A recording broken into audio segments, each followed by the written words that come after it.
अगर मैं कहूं कि आने वाले समय में आप अमर हो सकते हैं, तो शायद आपको मेरी बात पर विश्वास ना हो। लेकिन दोस्तों, ये कोई मजाक नहीं है, बल्कि सच है। अगर हम आज से बस 10 साल पीछे मुड़कर देखें, तो हमने कभी सोचा भी नहीं होगा कि आने वाले 10 साल में दुनिया इतनी एडवांस हो जाएगी। आज टेक्नोलॉजी ने ऐसे ऐसे कारनामे कर दिए हैं जिसकी हमने कभी कल्पना भी नहीं की होगी। जैसे बिना किसी ड्राइवर के गाड़ी चलना, बिना ड्राइवर के कैब आना, सूखे जगहों पर आर्टिफिशियल बारिश करवाना। न जाने दुनिया में अभी भी ऐसी कई टेक्नोलॉजी है जिसके बारे में आपको पता भी नहीं होगा। हालांकि इसी बीच कुछ साइंटिस्टों ने कुछ और भी ऐसी टेक्नोलॉजी का इन्वेंशन कर लिया है जो शायद 2050 तक मानव जाति का इतिहास बदल देगा। 2050 आज से भले ही लगभग 25 साल दूर है, लेकिन हर इंसान ये जानने के लिए उत्सुक है कि आखिर हमारा फ्यूचर कैसा होगा। तो चलिए आज के इस वीडियो को शुरू करते हैं और जानते हैं कि आखिर हमारा आने वाला कल कैसा होगा, कितना एडवांस होगा। नैनो टेक्नोलॉजी यह कोई नई टेक्नोलॉजी नहीं है। यह टेक्नोलॉजी बहुत पहले ही हमारे बीच आ गई थी और जैसे जैसे टेक्नोलॉजी विकसित होती गई, इसका भी विकास किया जाने लगा और आज इस टेक्नोलॉजी का उपयोग हर एक फील्ड में हो रहा है। इलेक्ट्रॉनिक्स के क्षेत्रों में, फूड और एग्रीकल्चर के क्षेत्रों में, मेडिकल के क्षेत्रों में हर जगह इसका इस्तेमाल किया जा रहा है। आपको बता दें कि इसी टेक्नोलॉजी की मदद से 2050 तक इंसान मौत को चुनौती देने वाला है। इंसान का शरीर ना सही, पर दिमाग जरूर सुरक्षित रह सकेगा। फ्यूचर में इस टेक्नोलॉजी की मदद से इंसान के दिमाग को कंप्यूटर के द्वारा हार्ड डिस्क में सेव किया जाएगा और उसका डेटा फाइल के रूप में कभी भी इस्तेमाल किया जा सकेगा। फ्यूचर में हम आज से ज्यादा टेक्नोलॉजी वाले डिवाइसेस का हम उपयोग कर रहे होंगे और सुपर कंप्यूटर आज के मुकाबले कई गुना तेज हो जाएंगे। 2050 तक नैनो तकनीक से आर्टिफिशियल ब्रेन बन जाएगा। ब्रेन कंप्यूटर इंटरफेस के जरिए कंप्यूटर को दिमाग से जोड़ा जाएगा, जिसके कारण हम उन सभी परेशानियों और आसानी हल कर पाएंगे जिन्हें दिमाग से हल कर पाना संभव नहीं है। नैनो टेक्नोलॉजी की मदद से मेडिकल फील्ड में लगातार विकास से मृत्यु दर भी बहुत कम हो जाएगा और विकास के चलते आज की कई कैंसर जैसी गंभीर बीमारियां भी खत्म हो जाएंगी। सभी प्रकार के बीमारियों के ट्रीटमेंट के लिए एक ही टीका काफी होगा और मोबाइल पर ही सारी मेडिकल रिपोर्ट आ जाएंगी, जिसे डॉक्टर के पास भेजकर घर बैठे ही बीमारी का इलाज कराना संभव हो जाएगा। माइंड कंट्रोल कुछ लोगों का तर्क है कि ब्रेन वेव्स का इस्तेमाल करते हुए कंप्यूटर्स के साथ बेहतर तरीके से इंटैक्ट किया जा सकता है। कई कंपनियों का मानना है कि जो भी चीज हम सोचते हैं और फिर उसे टाइप करके कंप्यूटर को बताते हैं, उससे अच्छा है कि हम इंसान के दिमाग में ही कोई ऐसा चिप फिट कर दे जिससे इंसान जो भी सोचे वो सीधा कंप्यूटर पर ओपन कर दे।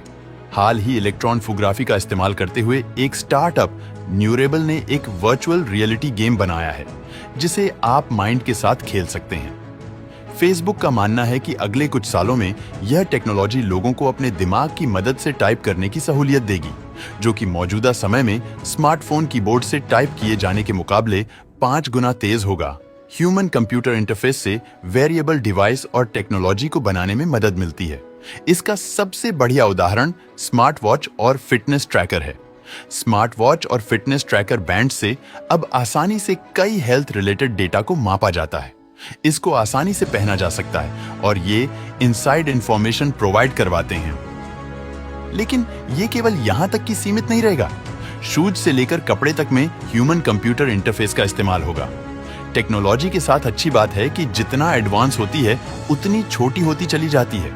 इस वजह से आने वाले समय में ह्यूमन कंप्यूटर इंटरफेस की वजह से smart glass smart contact lens से रिप्लेस हो सकते हैं। इसके बाद स्मार्ट कॉन्टैक्ट लेंस को स्मार्ट आई इम्प्लांट रिप्लेस कर सकता है। एक्सटेंडेड रियलिटी यह एक विशेष प्रकार की टेक्नोलॉजी है जो आपको घर बैठे ही एक नई दुनिया में ले जाती है, जो किसी भी व्यक्ति के आसपास की वास्तविकता के साथ जुड़ी होती है, जिससे हम अपनी वास्तविक दुनिया को डिजिटल दुनिया के साथ मिला सकते हैं। टेक्नोलॉजी से लोगों को दुनिया देखने का नया एक्सपीरियंस मिलेगा। इसका इस्तेमाल धीरे धीरे ही सही, लेकिन शुरू हो गया है। मोबाइल बेस्ड यार एक्सपीरियंस पोकेमॉन गो ऐप की लोकप्रियता से इसका अंदाजा लगाया जा सकता है। मेटावर्स ऐप का इस्तेमाल वर्चुअल दुनिया को ज्यादा एक्सप्लोर करने का मौका देगा। आने वाले समय में शायद ऐप की मदद से हम घर बैठे दुनिया के सभी जगह को देख पाएंगे और उसे साथ ही साथ फील भी कर पाएंगे। ऐप की मदद से लोग विश्व भर में अलग अलग जगहों की वर्चुअल की मदद से यात्रा अधिक सुरक्षित और सस्ता हो जाएगा। आने वाले समय में एजुकेशन फील्ड में भी काफी काम आ सकता है। इसकी मदद से बच्चों को साइंस हो या हिस्ट्री, हर चीज को रियल एक्सपीरियंस के साथ पढ़ाया जा सकता है। फ्लाइंग कार 2050 में फ्लाइंग कार आने की भी संभावना नजर आ रही है। उन कारों को उतारने के लिए किसी हवाई सरफेस की जरूरत नहीं होगी। सभी वाहन कंप्यूटर द्वारा कंट्रोल किए जा सकेंगे और एक्सीडेंट होने की स्थिति में कंप्यूटर सिस्टम वाहन को टक्कर होने से पहले ही कंट्रोल कर लेगा।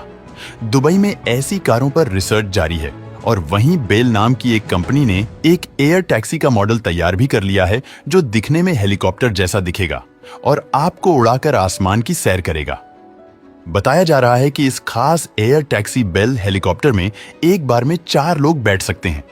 वहीं 2050 में एक ऐसी टेक्नोलॉजी भी सामने आएगी जिसकी मदद से हजारों किलोमीटर का सफर तय करने के लिए ईंधन की कोई जरूरत नहीं होगी। उस वक्त सभी गाड़ी मैग्नेटिक फील्ड के साथ दौड़ेंगे। इसकी मदद से सारी सफर काफी सस्ती और सुविधाजनक हो जाएगी और इसकी सबसे अच्छी बात यह है कि इससे कोई प्रदूषण भी नहीं होगा। उस समय में हॉलिडे डेस्टिनेशन अमेरिका या सिंगापुर ना होकर चांद और मंगल होंगे। उस समय तक ऐसा ईंधन आ जाएगा जिससे दूसरे ग्रहों पर कम ईंधन से जाना संभव हो सकेगा। साथ ही चांद और मंगल जैसे ग्रह उपग्रह पर शहर बनाए जाएंगे जहां पर पेड़ पौधे होने के साथ साथ बहुत सारी सुविधाएं भी होंगी। इसके बारे में नासा और कई सारी अंतरिक्ष एजेंसीज इस पर काम भी कर रही हैं।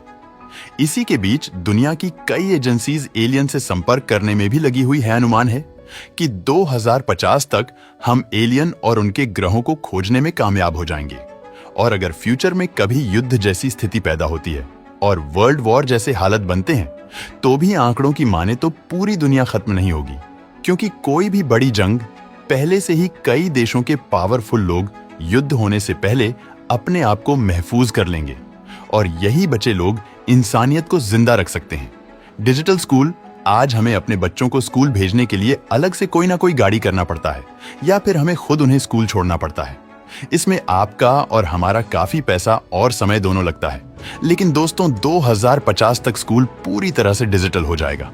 बच्चों की पीठ पर भारी भरकम बैग नहीं होंगे, बल्कि उनके हाथों में टैबलेट या फिर लैपटॉप होंगे जिनमें उनकी पढ़ाई की सारी किताबें स्टोर होंगी और उस समय ब्लैक बोर्ड भी टच स्क्रीन होंगे जिससे टीचर को कोई भी डायग्राम या चित्र बनाने के लिए चॉक का इस्तेमाल नहीं करना पड़ेगा।